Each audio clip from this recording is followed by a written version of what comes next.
Great. And then tell us a little bit about the women's team and how long it's been around. I think people aren't quite as familiar with women's basketball. I went to one of the games that I went to last year was a really close game, and it was so exciting. And I mean, it's just they're great to watch. To me, the women's game is the pure game. You know, we can't dunk like these guys can, but I too am still feeling the reeling effects of losing Steph, because I used to always advertise, come to the women's games. He'll be sitting right over there, and you can get his autograph and see him, and it worked. But Steph has done, as the men's program has done, a lot for the women's program. You know, anytime Davidson is out there doing things, it helps in that recruiting process. So we were able to benefit and ride on their coattails, and we have now secured the top recruiting freshman class coming in this year in the SoCon. We got a young lady who was 37th in the nation at Post, and y'all, her name is a really short one, Sophia Alexandrovicus. Oh, wow, okay. Neat name. She's a little short thing at 6'4", and for the women's game, that's certainly tall. We're excited about the freshman class, but we are just like the men. We're being led by 3 very strong seniors who know what it takes, and this is their last hurrah. Yeah, they know this is it. They're coming in digging. We've got 9 returning lettermen who will be strong, put those 5 incoming freshmen with them, and I think the crowd will love what Davidson women's basketball puts on the court. Great. That's great. Now, when did the games actually start? So you start practice, you said the 16th. Right. We have an exhibition game there in Baker Arena on, let's see, ours is November 8th. Yours is November 7th? Ours is November 7th. Yes. Okay. So he's on a Saturday, I'm on a Sunday, and you know, that'll be the first time to get to see them. And then, unfortunately for the women, I've made this commitment to our players to take them home in their 4 years at Davidson, which for women, it just means a lot to them to get back to their hometowns. And so we're on the road pretty much the whole month of November. We start in Nebraska though, you know, going out to Nebraska to play, and then over to Creighton. And so we're out a lot of November, and I know our crowd's not real happy about that, but we're going to be home in time for Christmas. And we'll bring Christmas gifts, and they can see all the things we do. And what are some of the big events that are planned, though, during the games? I know we talked about the night with the Cats, so what are some of the other? The halftime speech, we're going to open up the locker room. Well, we certainly have a great halftime entertainment.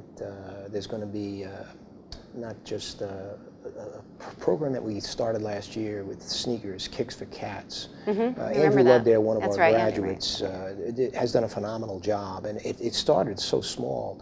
After his freshman year, when he left for Nigeria, his homeland, for the summer, he asked the players if they could give him his leftover sneakers. And he collected maybe 12, 14 pairs of sneakers. Well, each summer he has gone back. It just multiplied and multiplied. It's like the loaves and the fishes, because I think they spent 3 or 4 days last year. The campus community and many of the great members of our Davidson College staff helped pack those sneakers and send them back with Andrew.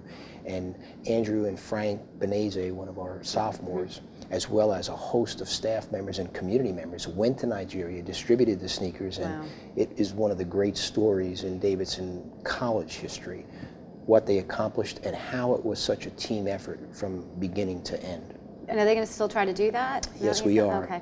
In fact, I just got an email from Andrew today. He's playing professional basketball. Where are the sneakers? He's actually playing professional basketball in Le Havre, which is in the northwestern corner of France. Okay. But anxiously awaiting our response to his request for collecting sneakers in his absence. Oh, super. And they're all such great students. We participate in the host family program, so we got to meet a lot of them through that. And it's a great program. It's an awesome program.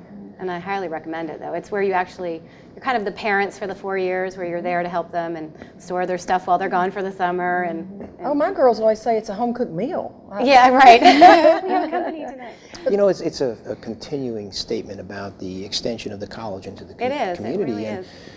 You know, I think back to the final games of that Elite 8 run, and for us to come back to campus and see the welcome that we received, for us to have that marvelous celebration in which Neil Diamond was pictured, that team was Davidson's team, was this North Mecklenburg County team, that was Charlotte's team, that was every alum, every friend, every community member lived as though they were part of that team. And you can't put a price tag on how valuable that was to me as a coach of that, to feel that emotion, that energy, that participation, because it was a most memorable and wonderful experience. I'll never forget the pep rally, though. I remember in the student hall where they had that big pep rally, and all the community came out, and they had the news there. And it is really nice for the kids in the community, because my kids live in Davidson, to have that pride about being in the town with the school. And I know we went to the bookstore and got T-shirts and ball caps, and you know, they tell their friends about it that live out of state, and it's a big deal to them. When a youngster can look at one of Annette's players or one of our players and say, that's who I want to be like, right. That sends a great signal to the college that, hey, you're doing things the right way, to our programs that we're doing things the right way, and certainly to families that they can bring them to a game and see someone that maybe their child can grow up to be like. And also mention a little bit about the alumni and how they came to the table too. That was another thing that just blew me away. And one of our host student at the time was able to go see a basketball game that he wasn't going to be able to go to.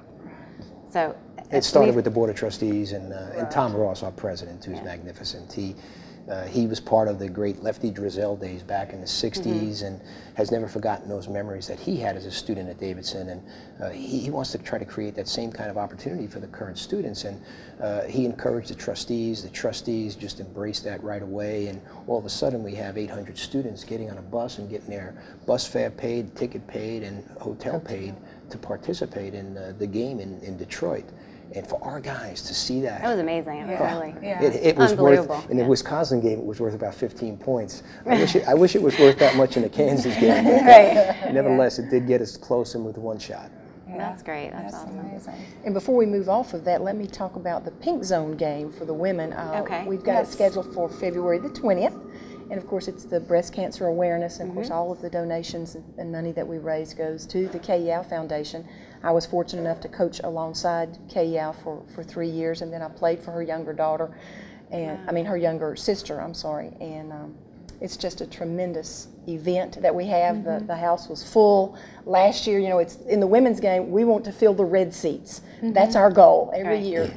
Game and game and game, fill the red seats. And you know, that Pink Zone game certainly does that. And I was noticing and admiring your beautiful pink today, and I'm going, she could wear that to the Pink Zone game. Right, I'll make sure I have that. I went to the Pink Zone game last year. Fun. Yeah, it was a lot of fun. It's a lot of fun, and it's a great event, and goodness, you know, what it stands for. Is there anything else you'd like to tell the viewers? And we also want to finish up with some ticket specials that we're going to run. I just can't wait to see everyone in the stands for both Coach McKillop's team and mine. I know it's going to be an exciting year for both of us, and we're excited to get to be a part of such a great thing. I'm thrilled that our guys have looked at the challenge of this year and worked as hard as they have in the off season and right now as school has started, and I'm confident that we will create some surprises this year. Well, thank you so much. Thank you for coming Basketball's going to be starting up soon, but in the meantime, there's football and volleyball and field soccer hockey and field hockey, and a lot of the sporting events at Davidson College are free, but for the men's soccer and football, there is a ticket cost, but there is a special on lknsavings.com. There's actually a banner for Davidson College Athletics on our homepage, and if you click on that, you can put in a code and buy one ticket, get one free for any single game purchase, so people can start taking advantage of the athletics right away. And if they want to see our athletes, most of the time, that's another great thing about Davidson. Go to a soccer match, you will see the men's and women's basketball players. So, hey, you get a good ticket there, 2 for 1, and get to see other athletes as well. Yeah, that's wonderful. Well, thank you so much for coming on the show. It's great. Thank you for Yeah, having nice us. having you. Thanks, Jack.